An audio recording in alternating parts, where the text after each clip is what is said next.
Hey peeps! Welcome back to your Sweet Life channel. This is Maggie, and a few weeks back we went and visited San Vicente Palawan and stayed at the Club Agutaya. This vlog will cover how to get there, activities you can do, and what Club Agutaya has to offer. Stay till the end to learn if the travel in a long road trip or if the longest beach in the Philippines is worth it. So, paano nga ba pumunta doon? Direct flights from Manila to San Vicente or El Nido are limited now. Some moved to Clark. Budget-wise, if going via Puerto Princesa, PAL is around 8 to 11,000 on weekdays and 13 to 16,000 on weekends. Cebu Pacific to El Nido is around 12 to 15,000 on weekdays and 16 to 19,000 on weekends. Just note, El Nido to San Vicente, it will take you 2 to 3 hours road trip. Ganun din from Puerto Princesa to San Vicente. So yeah, San Vicente is right in the middle of two places. So in our case, we chose Puerto Princesa. So we left Puerto Princesa at around 10 a.m. Then, ang first stop is San Vic Viewpoint.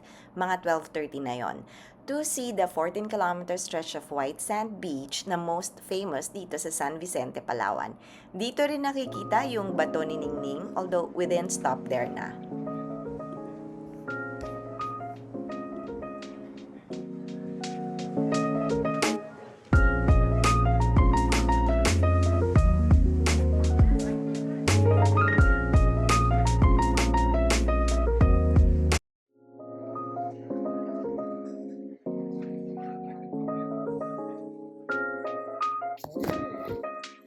Yes, we've just finished looking at the San Vicente 14-kilometer stretch of white sand beach. Over there! Yeah. Yes, and we're going back to the hotel now. Okay? I'm vlogging. Bye. Bago pumunta sa hotel, we had a quick lunch at Cafe. Simple, quaint coffee and milk tea shop with silog meals, sandwiches, and pasta. Finally checking in at 2:30 p.m. Sa pagmamadali, hindi ko na napicturean yung welcome drinks and yung lobby when we checked in. Masarap yung welcome drink na pandan iced tea. It was very refreshing. And then, umulan. So, we were worried na baka walang sunset today. But then again, we kept our hopes up.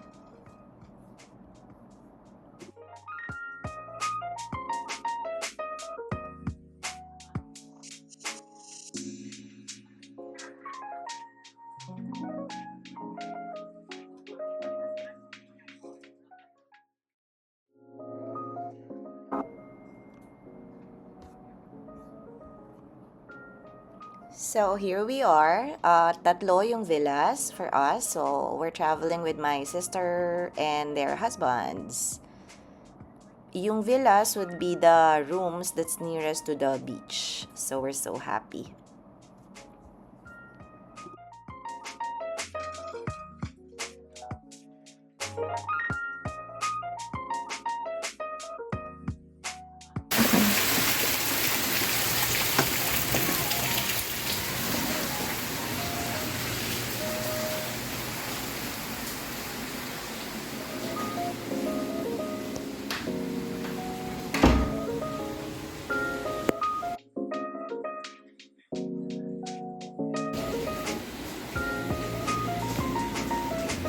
So this is their room at Club Agutaya. This is their villa. Actually, we just booked a deluxe room, and since they are not fully booked today, they were able to upgrade us to a villa. Nice!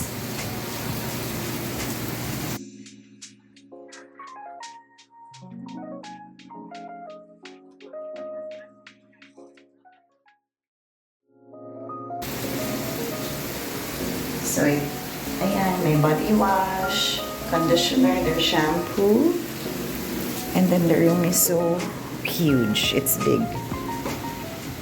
It's 38 square meters. Mr. and Mrs. Magnolia Salvador. And then there are how this is.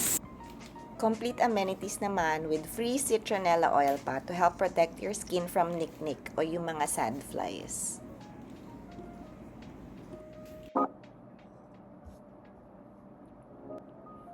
Then, nung mga 4:30, medyo nag-clear up na yung clouds. So, we met sa beachfront. Makulimlim pa rin, pero grabe, it really felt private because we were the only ones in the beachfront. And by 5 p.m., maganda na talaga yung sky. Sobrang ganda ng sunset. We are staying at Club Agutaya. And this is what sunset looks like today. With a very, very beautiful sunset from 5:45 onwards. Hope mabigyan ng justice ng aming videos for you to see how amazing the view was.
Dinner time at Cafe Lilly, we ate at around 7:30 p.m. We ordered crispy pork sinigang, which is one of their best sellers, then pansit, kilawin, fish sticks, and panalo ang free bread nila na freshly baked. Then after dinner, yung walk from the cafe to our villas, ang ganda ng sky at ang daming stars na very visible. Sayang kasi hindi nga lang kaya ng powers ng camera ko.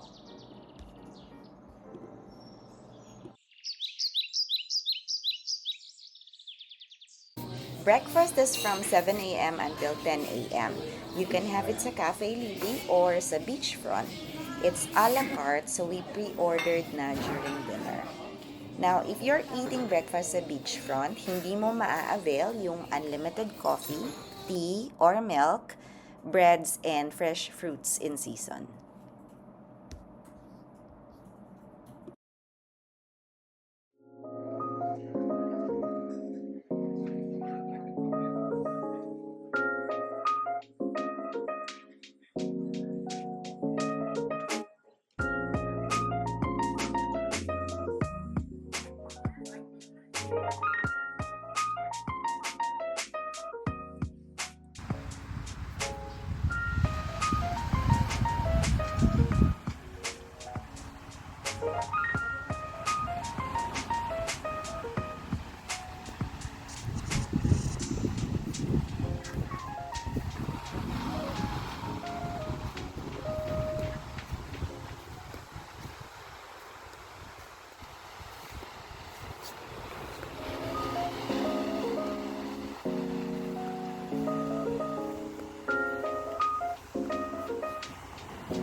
Baby turtles have hatched, and at 5:30 p.m., the resort staff will be releasing them by the shore just in time for sunset. Sabi nila, they do this every weekend.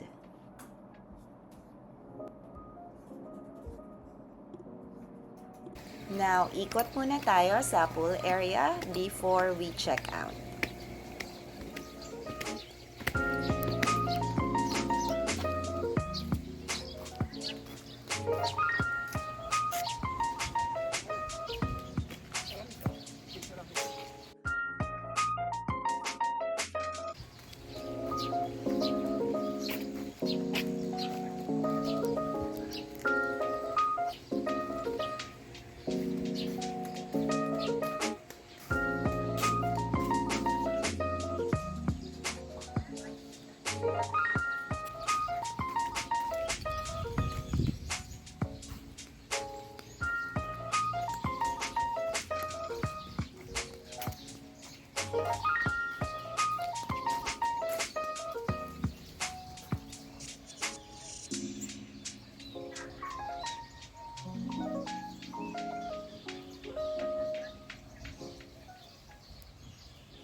So, nakiusap lang kami sa reception area nila kung pwede naming makita yung ibang rooms, if there are free rooms. So, they were very accommodating. So, this one is the deluxe twin.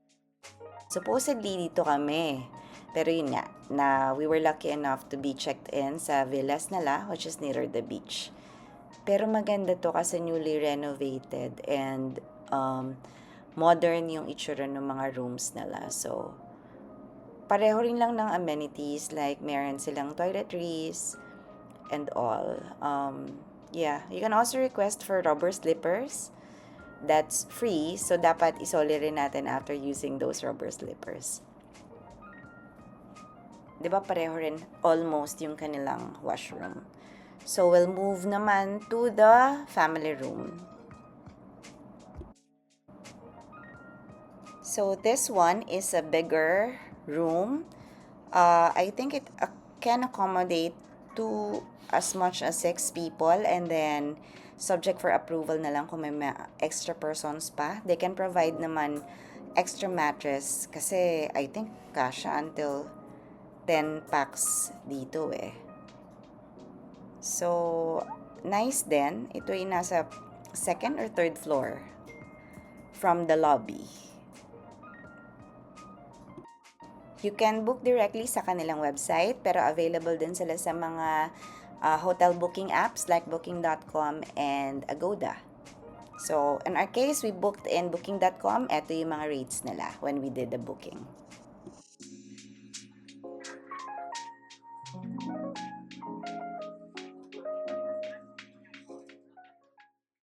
So, we're checking out na. Ang bilis. Thank you so much. Si Ben actually nag-assist sa atin dun sa room tour. And now, we're just waiting for our transfer back to Puerto Princesa.